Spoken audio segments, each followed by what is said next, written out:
Hi guys, and welcome back to my channel. Welcome to the first episode of Subscribers Design. I am super excited to do this first episode, this pilot. Let's see how everything goes and how you guys like it. For this episode, every one of you got the opportunity to send in your designs, and I picked one of them. I am going to make a series out of this, so do not worry if your design did not get chosen. You have so many more opportunities for future episodes, so thank you so much for every one of you who sent in your designs. I got so many designs and so many of you actually sent in multiple designs, which obviously you were allowed to do. Before we get into this first episode, I wanted to do some honorable mentions because I felt like I had to, because there were so many such well drawn, such good ideas, just amazing designs that I had to include nevertheless, even though I'm not gonna make them per se.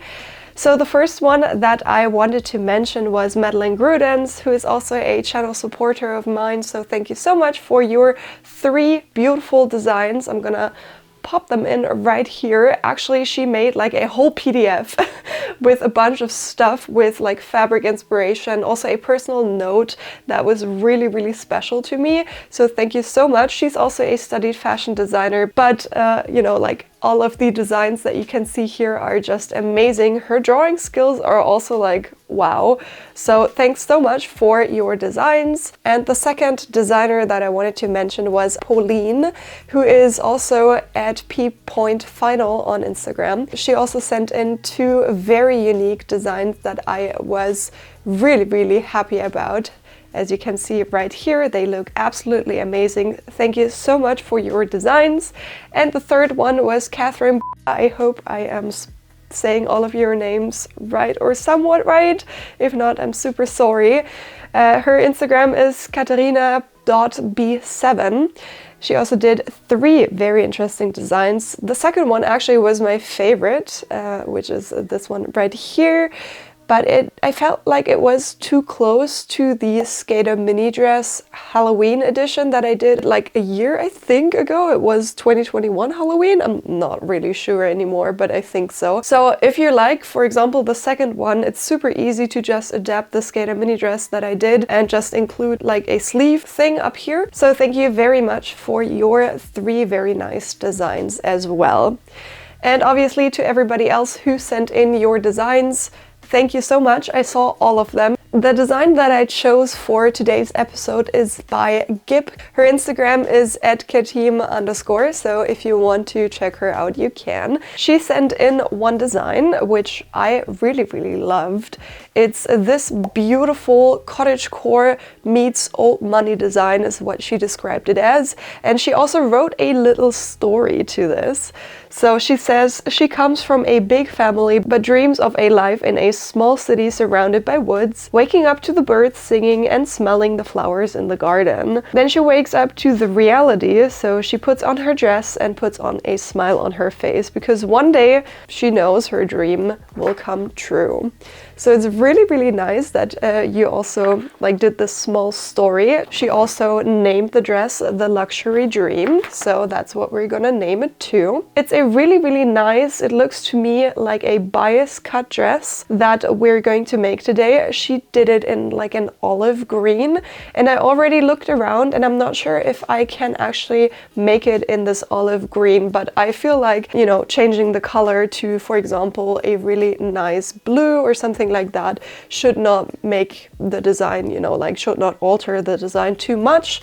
She has, as I already said, a bias cut skirt that ends somewhat over the knee, 2 to 3 centimeters past the knee, she says, with a 20 centimeter slit on the left side of the dress. Also, there is like this gathered upper section with buttons. She added tulle on the top of another fabric, so I'm guessing that the top just continues on with the fabric that we used for the skirt, and then we're just gonna put tulle or chiffon or any like lightweight fabric on the top in the front. She also adds the dress itself is made out of a organza satin. Not sure what she meant by that because it's either organza or satin, but obviously organza is see-through, it's transparent, so we're gonna go with a satin. But she also adds any lightweight fabric is fine if it has a nice float to it. So I'm thinking of a microfiber satin just because it is very lightweight. It's a satin, obviously it has a very nice sheen to it, and it doesn't have that kind of cheap sheen like a polyester satin has. Then we have like a really cute cuff detail. Now this one has, it looks like it's like a bridal satin that is buttoned up here until the thumb and then, you know, sewn together up here. And it looks to be non-stretchy, so you're always going to have to button up your cuff, which to me looks a bit, or like seems a bit, you know, you're not gonna be happy doing that all the time. So my thought was to just do a knit cuff, but with a thumb cut out, so you're just gonna have a hole where you can put your thumb through, and it's gonna look somewhat like the inspiration. Also, another thing she adds, it's like a 2/3 circle skirt. I don't think with a circle skirt that we're gonna get the look that she drew, so I'm just gonna do a bias cut with like a paneled skirt. We're gonna have like dividing seams here in the front, then we're gonna have side seams and a whole back and a center back seam with a zipper that she also included, and then we're just gonna have like a nice drape with the bias, and the satin I think is the best solution since it is cut at the knee and also there's a slit. You don't necessarily need to add volume to the hem to be able to walk. I did that nevertheless because of the small folds that she drew into the hemline, so I'm just gonna do like a, if that makes sense. And apart from that, I think everything is pretty clear and we can get started with pattern making. So for the pattern, I decided to actually adapt an older pattern that I did at the very beginning of my Etsy career, I guess, of my pattern making. It is the draped dress Verena. I'm not sure how I called it. I did that for New Year's, I think last year, like 2021 to 2022. And it is already a bias cut dress that looks somewhat like the bodice section of the design, so we're going to adapt that. I also changed the neckline of the back. I'm not sure actually if the dress or like the pattern that I adapted is you know, it's gonna work. I'm gonna do a mock-up obviously, because to me it felt like the back was just too long.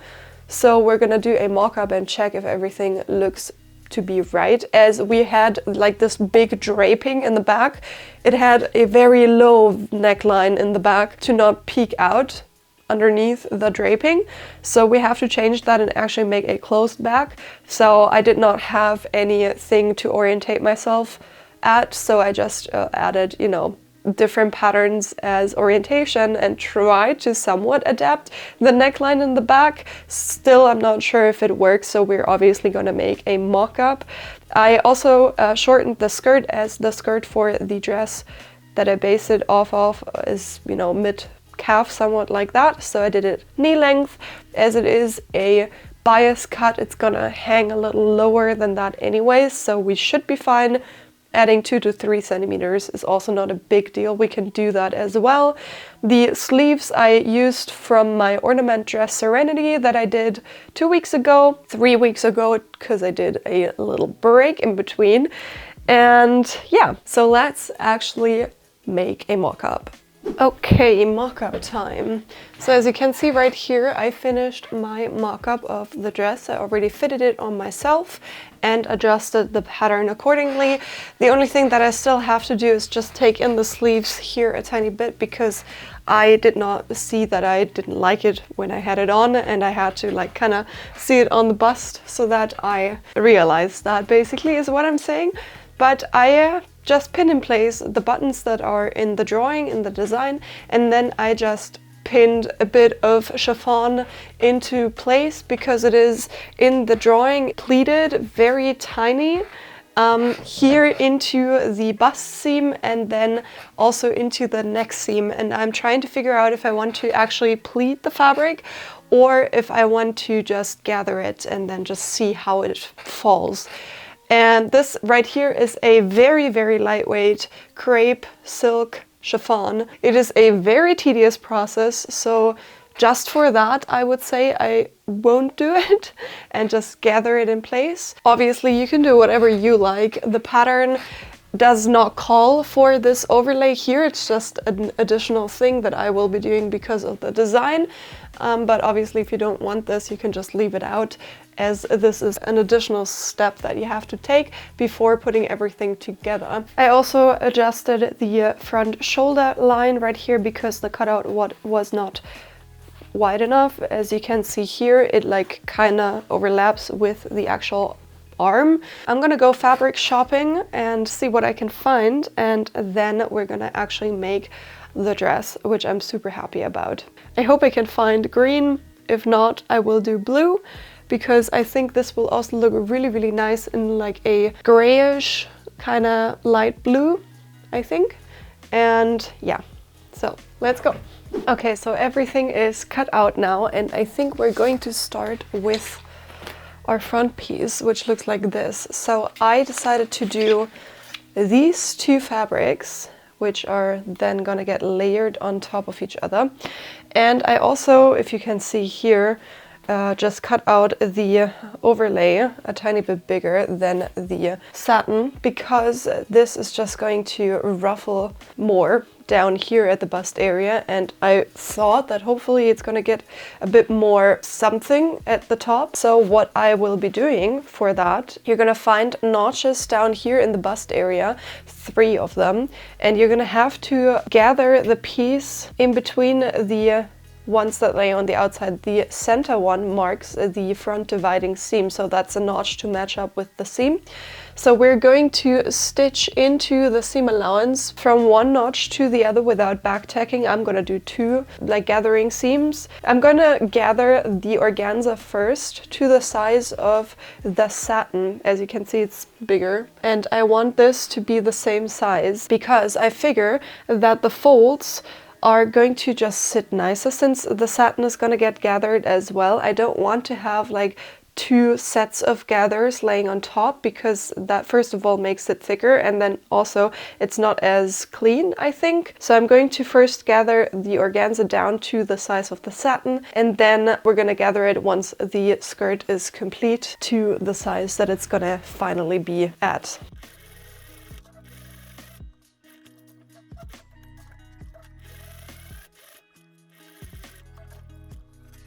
Okay, so I have the gathering stitches in place now, and now I just need to pull on both of the bobbin threads to gather. So what I will be doing here is to fix a few spots in place. So I know that the center is the same for both the organza and the satin. Then I also know that this corner here, so the side seam of both the organza and the satin, needs to align, and basically all around here now.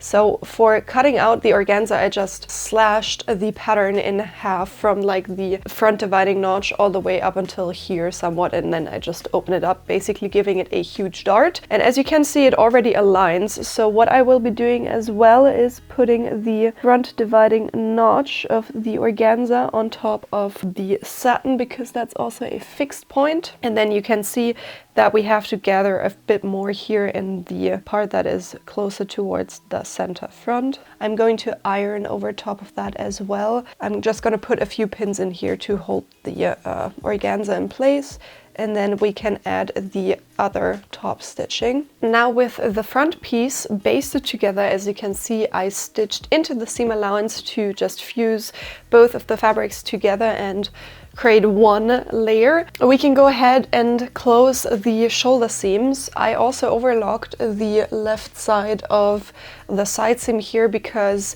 that's where the slit is going to be, and we want to iron the seam allowances open for that side. So when the right side faces up on the table, it's the right side, and once you put it on, it's the left side. That's why I'm always referring to the other side that you can see on the table, because you normally refer to the side once worn. So it's the left side, the right side laying on the table. We are going to continue with the shoulder seams. I already have my back pieces here, and it's pretty straightforward, just putting right sides of front and back pieces together at the shoulder and then closing the shoulder seams right here. Let's iron the seam allowances into the back. I also overlocked the seams as they will be partly exposed. And we can finish the neckline already. So we have back and front facings. The front facing lays on fold and the back is just as the fashion fabric separate. In the center back there will be the zipper. So we are also going to close the shoulder seams for the facing and also overlock and iron the facing seam into the back. And then we have like the circle for the neck that we can then close and have a really nice finished neckline. Okay, so I finished the facing. I also overlocked the edge, and I decided to actually iron the seam allowance towards the front so that they nest. So now we can match up the neckline front and back and sew these pieces together. Also understitch the seam so that we're going to have like a neat finish as it lays better once ironed.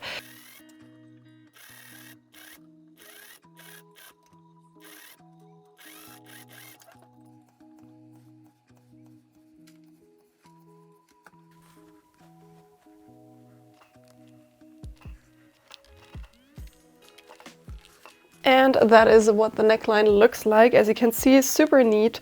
The understitching already does a great job, and we're gonna fix the facing into place while sewing in the sleeves anyway. So it's gonna get fixed in 2 positions already, and then obviously in the center back with the zipper. So that's that. Now that the upper part is more or less prepared, we can go ahead and sew the skirt portion of this dress together. If you prefer to close the side seams before you put the sleeves in, you can obviously do that too. That's not a given. I just like to do it like this, as it's, for me, it's just easier. So we have our front and side front pieces that are both on the bias. We only have one front piece that goes in the middle of the 2 side front pieces. So now we're just going to put right sides together of front and side front pieces and close the seams here. Just be careful not to stretch the seams too much, as all of this lays on the bias. Just move it through the sewing machine carefully.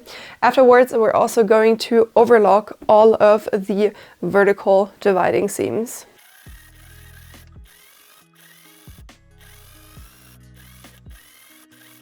As you can see right here, I also overlocked the side seam of the left side. I did that for the upper section already as well and explained why. Now we're gonna iron the seam allowance towards the side seam, and you want to do that very carefully because of the bias cut. Okay, and now we're ready to just gather this portion here to fit the lower portion, like the skirt portion. And what I will be doing is to flip this over and basically pin and gather at the same time. We need to cut towards the stitching line here in our upper piece. So what I will be doing there is to mark the stitching line. I do that by just measuring inwards 1 centimeter, and then where the lines cross is my stitching line, and that is where I have to cut towards. I'm not gonna cut all the way towards the stitching line, but like stop right before, so that we can open it up like this. And this point right here needs to be put right on top the stitching line of our lower piece, which we also can determine in the same way.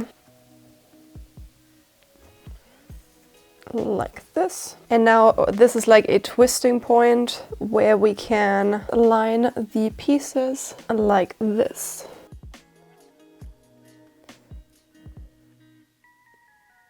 And for the remaining portion, we have to also gather the upper front. But before that, I want to match up the notch here, the front dividing seam notch in the upper part with the actual front dividing seam. And then also we can match up the side seams already. And now, as you can see, there's a bit more volume in the upper portion, which we're going to gather in now.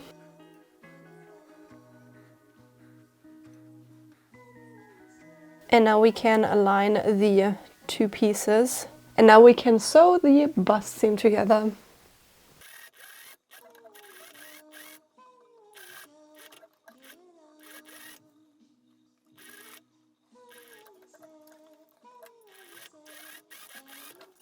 Okay, now this is what it looks like. And we're going to iron the seam allowance up into the piece so that this here in the center just lays nicer.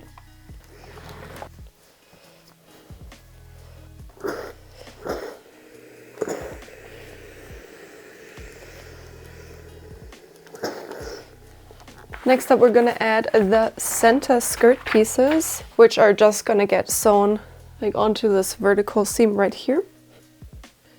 And close the seam, also on the other side, of course.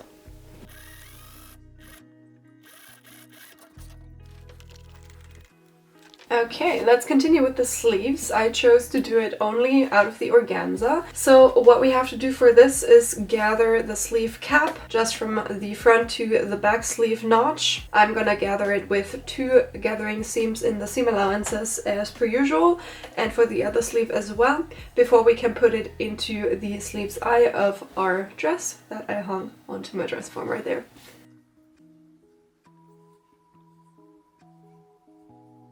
So now we can put the sleeve into our arm's eye. Let me just quickly check which one goes where. I think this is this way. And now I'm gonna put the shoulder notch together.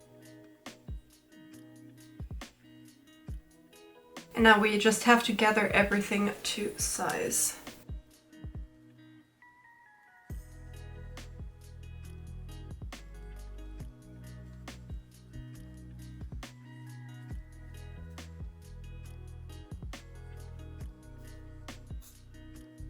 I determined the length now, and now I'm gonna just knot it off so that the gathers are not gonna, escape anymore. Okay, and now we can put the sleeve in place.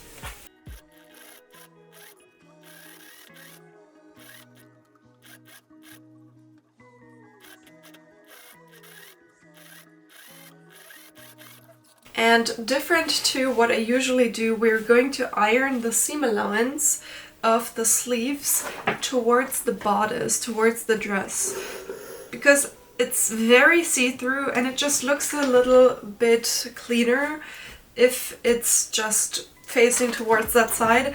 And the organza that I am using is so puffy anyways, it's not gonna change anything up here. It's still gonna do this really beautiful puff, even though the seam allowance faces the wrong way and works against the puff basically, but it still looks really nice. If you have a different material, maybe not a see-through one, always iron your seam allowances in your sleeves eye towards the sleeves, as it just sits better and nicer and it just makes a better shape.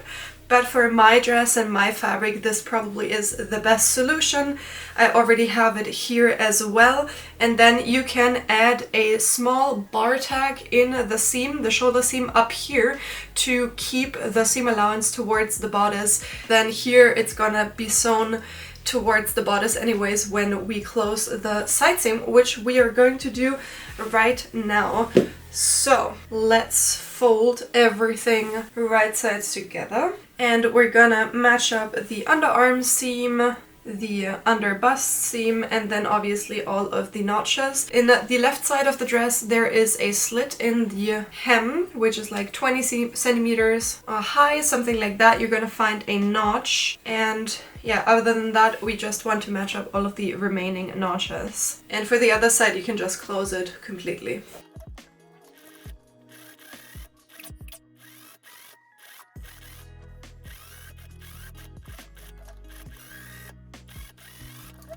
And as preparation for how we are going to finish the slit, I'm going to iron the seam allowance of the slit towards the pieces already, and then we can just simply top stitch them in place, or use, something like hem tape or whatever to fix this in place.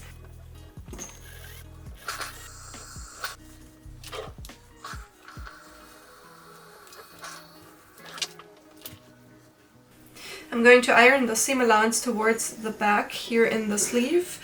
So I just cut it towards the stitching line of the side seam and opened, you know, I have the seam allowance ironed open here all the way up until just under the underarm, and then in the sleeve I'm ironing everything towards the back, just because it just looks nicer. You don't want to have like an open, visible, overlocked seam and then transparent sleeve.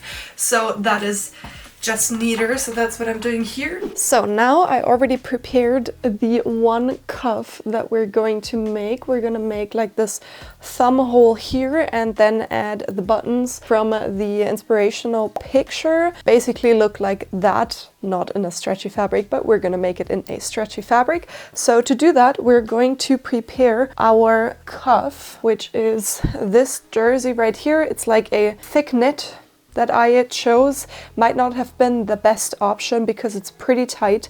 I would suggest to, you know, use something that is a bit stretchier than this. Also, if you can, use a rib jersey, like a 2x2, something like that, as I did for my tryout fabric right here, as that is what cuffs are usually made of. As you can see, it's like super stretchy, unlike this one here. So this will work better than this heavyweight jersey. But nevertheless, we're gonna do it the same way. So we have our rectangle right here and we're gonna fold it long sides together so that the notches for the thumb holes match up. And then we're gonna have 1, 2, 3, 4, 5 spaces in between the notches. We're going to close the first space up until the notch, then leave the thumb hole between the first and the second notch open, close the next, leave it open, and then close. So we're gonna go like close, open, close, and bar tag on either side, you know, wherever you start and finish.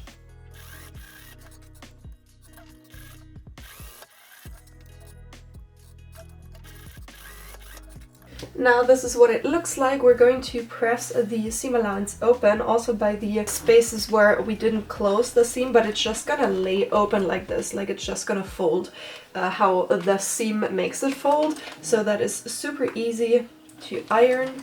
And now we can, you know, usually you would flip it like right sides out and then go in between and catch the seam allowances, but there is actually no real need to do that, because you can just simply fold your cuff like this and then, making sure that the seam allowance stays open, just fold it down like that, so that the seam allowance is still open, as you can see here, and then only one seam allowance lays on top of the other, like this, on top here.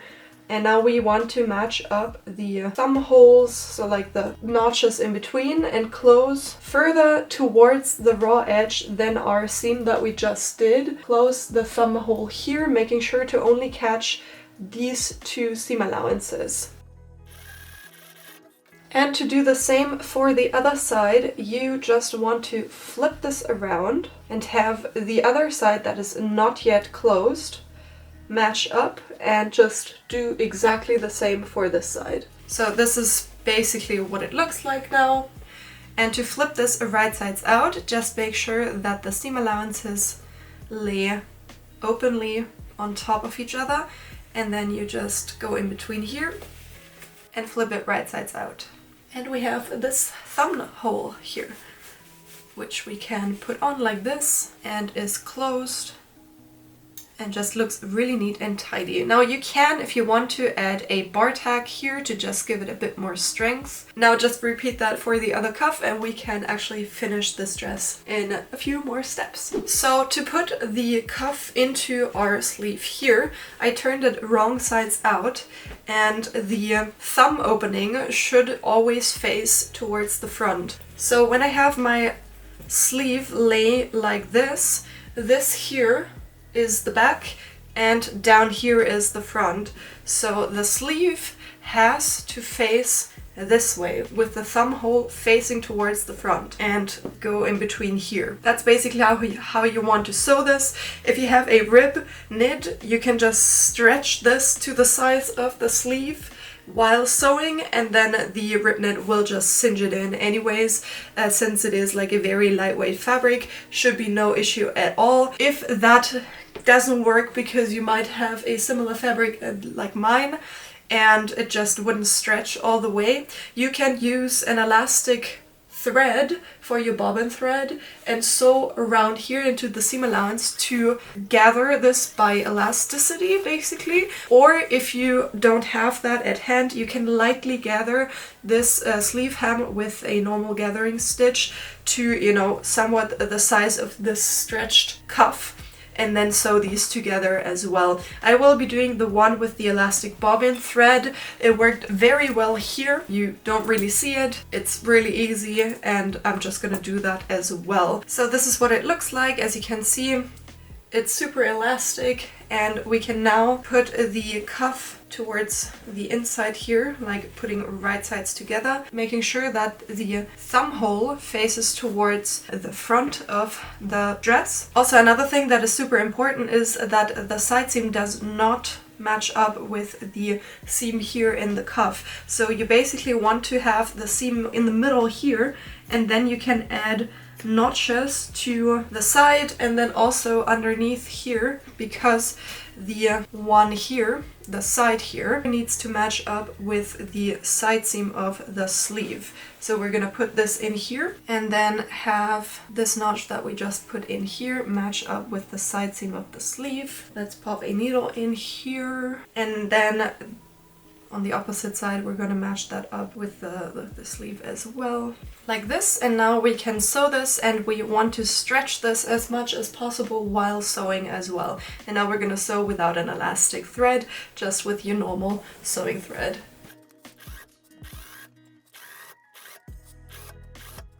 I also went ahead and overlocked the seam. And now once we turn everything right sides out, this is what it looks like. And then the sleeve is already done. So now we only have to put the zipper in, close the center back, and hem this piece, and then we're done. So here in the center back, you're gonna find notches for the zipper.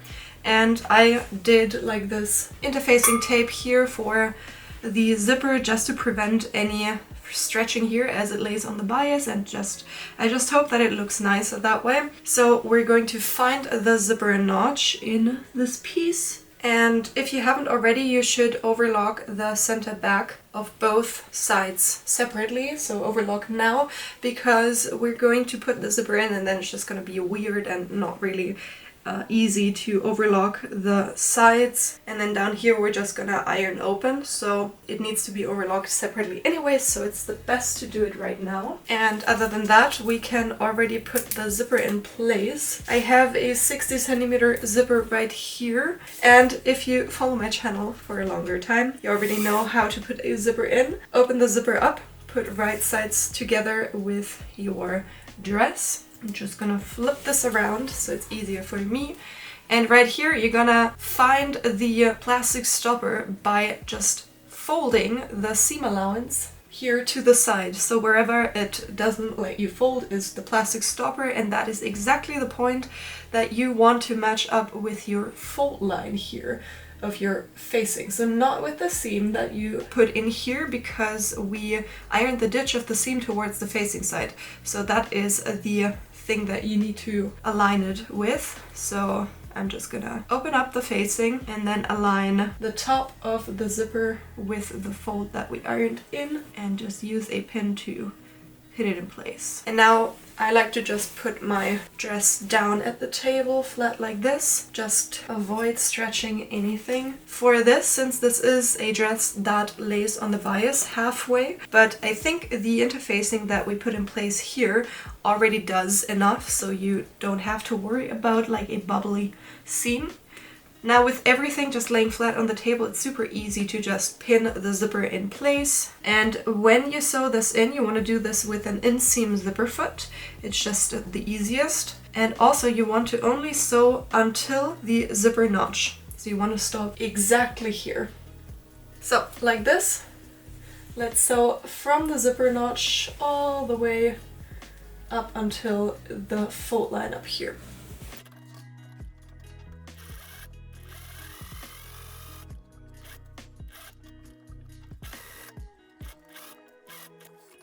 and use pins to mark specific spots like this dividing seam here on the other side, the other zipper band that we're gonna sew in place now.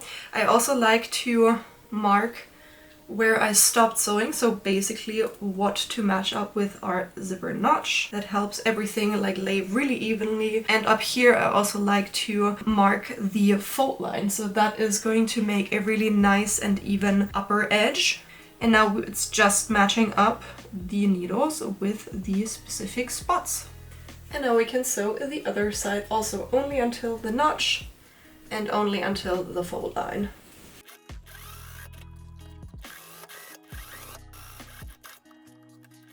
Okay, and now once we close the zipper, this is what it looks like. Maybe you're gonna get this a tiny bit better to match up, but honestly, I don't really care.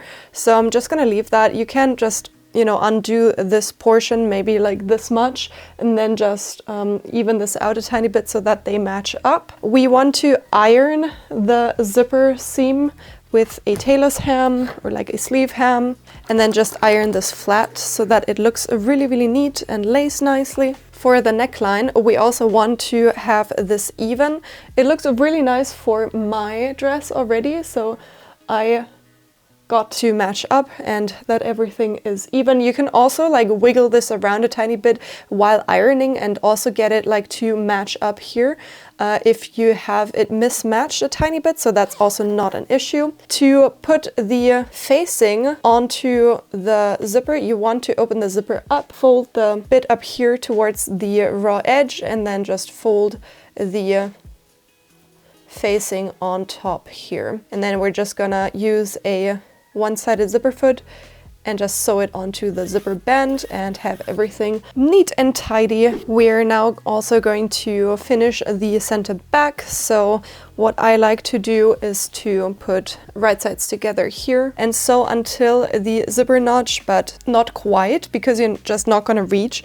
So you just want to like visually continue the seam for the zipper into the center back below that and just like stop a centimeter or something like that underneath, and then continue on and close the rest of the center back seam, which we're then going to iron open. Let's also iron the seam allowance of the center back seam open. That's just gonna lead right into the zipper seam that also has the seam allowances lay open. And it's important to also iron this from the right side, because there we can avoid like a weird bump or something like that. So let's also flip this right sides out. And with that done, we can finish this dress by hemming. I'm just going to fold the hem twice and top stitch it at 5 millimeters all around, starting from one slit to the other.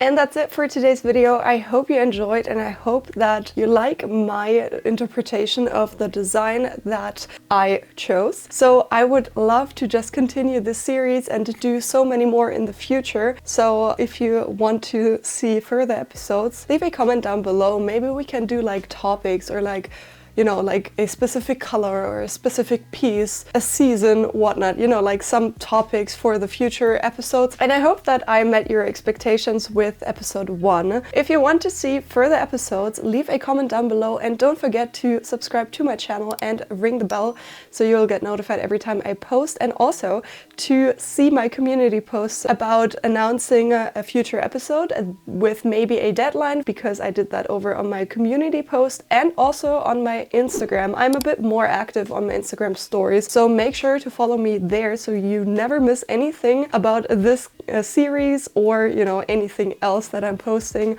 on my Insta, as I am very active there, and you'll be up to date if you just watch my stories. While we're at it, check out the links to all my social media down below. I'm posting loads of reels or like shorts or whatever you call that on Pinterest, all about my projects in between uploads. The most direct way to support me and keep videos just like this one coming is to hop over to my Etsy shop, where you also can find the pattern to this dress that we did today. Of course, the designer already got their pattern sent to. Or if you like to, you can also become a channel member, and I wanted to shout out a new channel member of mine, which is Kara Cheryl. Thank you so much for supporting me that way. The link to the channel membership is also down in the description below. You can also check out the tiers and stuff. My cat just came to say hello for the outro. I hope to do a lot more in the future, so if you also want to see that, go and give this video a thumbs up. Thank you so much for watching, and I'm gonna see you next Sunday. Bye guys!